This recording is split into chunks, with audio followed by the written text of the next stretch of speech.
Hey everyone, this is Nerd Reviews, and this spoiler review will also cover aspects of the 2014 TMNT movie. Regardless of my opinion on this movie, this 1990 flick is free to watch on YouTube at the time of reading this. This isn't the good free to watch on YouTube, unfortunately. 1990's TMNT is fun, funny, sometimes darkly themed, with relatively tame, cartoonish, bloodless fights, but suffers from mixed human and animatronic performances, unintentionally hilarious moments, doesn't cover all the brothers and ninja traits, and has narrative, cinematography, tonal, and some character design and pacing issues.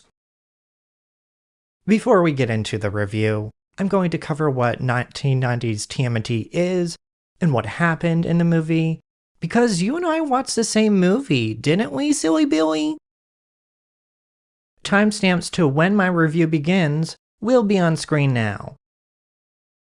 1990's TMNT opens with Channel 3's April O'Neil reporting on a silent crime wave. Very shortly after her news story, April becomes a part of this crime wave and gets mugged by the Foot Clan. However, 4 familiar mutant heroes step in and stop these bad guys.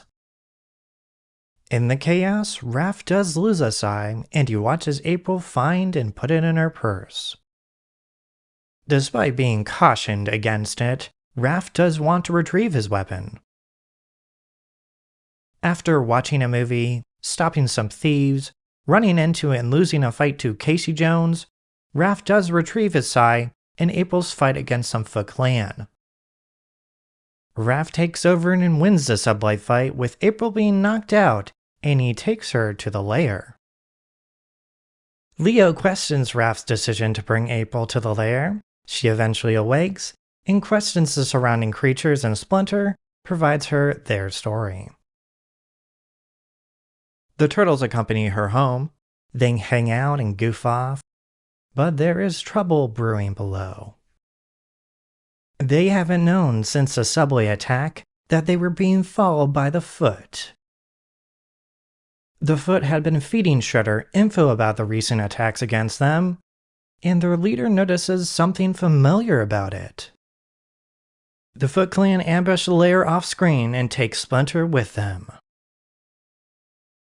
The turtles discover their ransacked home, are most visibly and audibly upset, return to April to reveal the news, and for her to provide shelter for the night. The turtles and April awake, and the reporter's boss knocks on the door asking for her.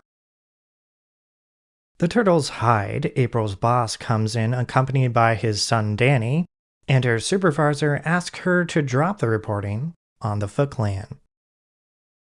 April disagrees. Her boss counters, encouraging her to go easy on the reporting, and Danny, who is secretly a Foot member, spots Mikey hiding under a table through a mirror.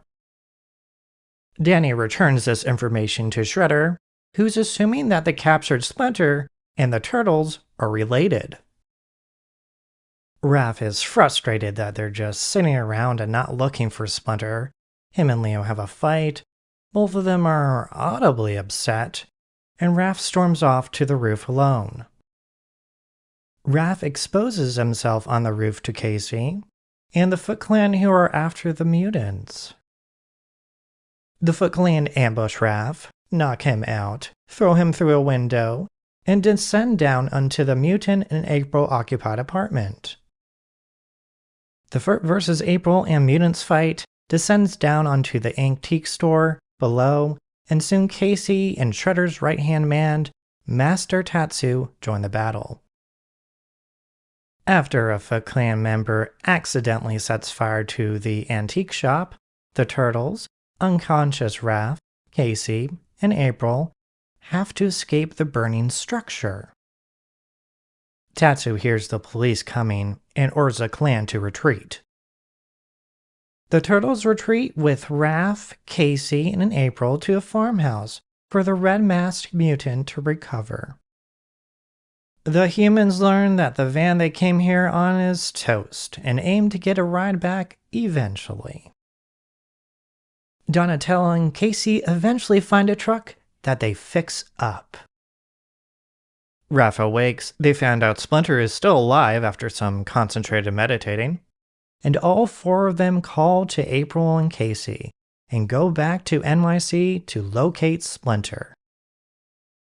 Once they return to their ransacked lair, they find Danny, who is secretly in guilt of leading the Foot towards April's place, and the kid even watched it burn down.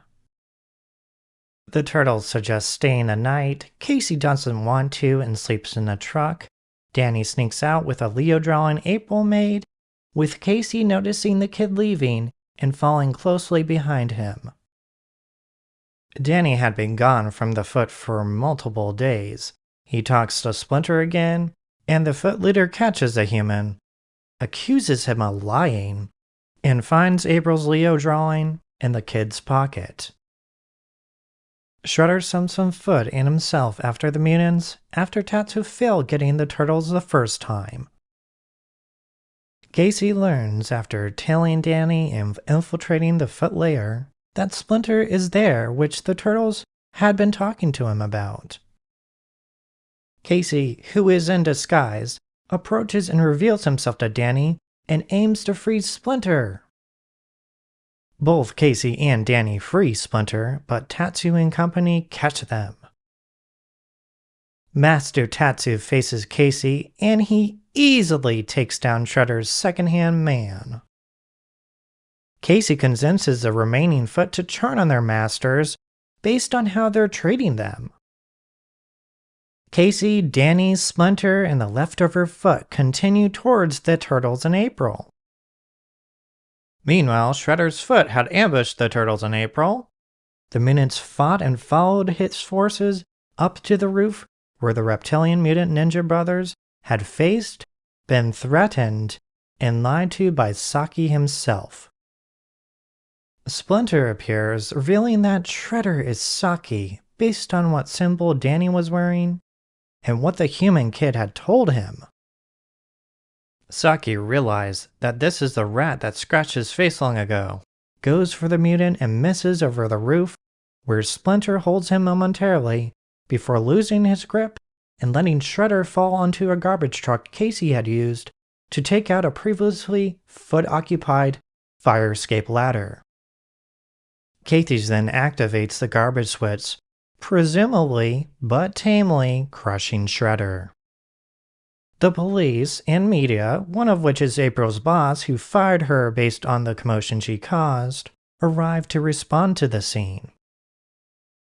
April's boss negotiates with her to get her to cover this story, the police get a location on the Foot base, and Casey meets with April, and they get a happily ever after.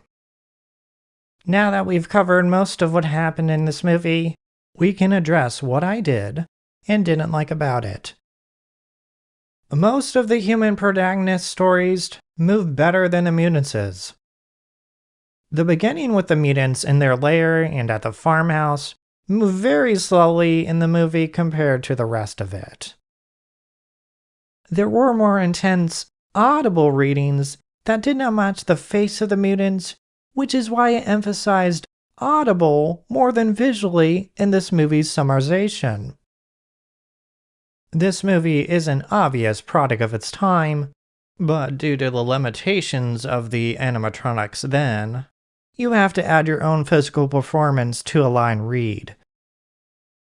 A really famous, or maybe infamous vocal read is when Raph is enraged that Splinter has been taken and the camera spins around him, and the delivery does not match the face and movements, leading to unintentional hilarity. Another unintentionally hilarious example is when Leo and Laugh are arguing and their vocal reads sound upset and pissed, but then Raph leaves and Leo is like, "Fine, go ahead," or something like that. And he looks more pleased and happy with himself than he shouldn't be. The last example I saw is when Shredder suggested that Splinter was gone Leo getting angry and claiming that he lied, but it didn't register across his face.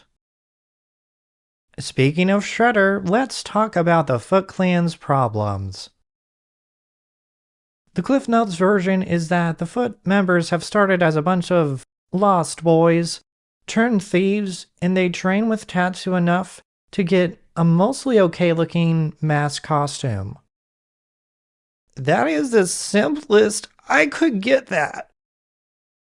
The problem with that is if someone catches and recognizes an unmasked Foot, they might be pressured for information. Shredder, who was trained by ninjas, grand plan is basically provide a home for a mix of masked, two-faced, neglected, or lost kids, make them steal for a cool-looking hideout, and if they train well enough, they get to don an average-looking costume. I'm no criminal expert. What happens if a lot of your non-masked thieves get caught? You would lose a lot of numbers, not to mention the possibility of one of them ratting.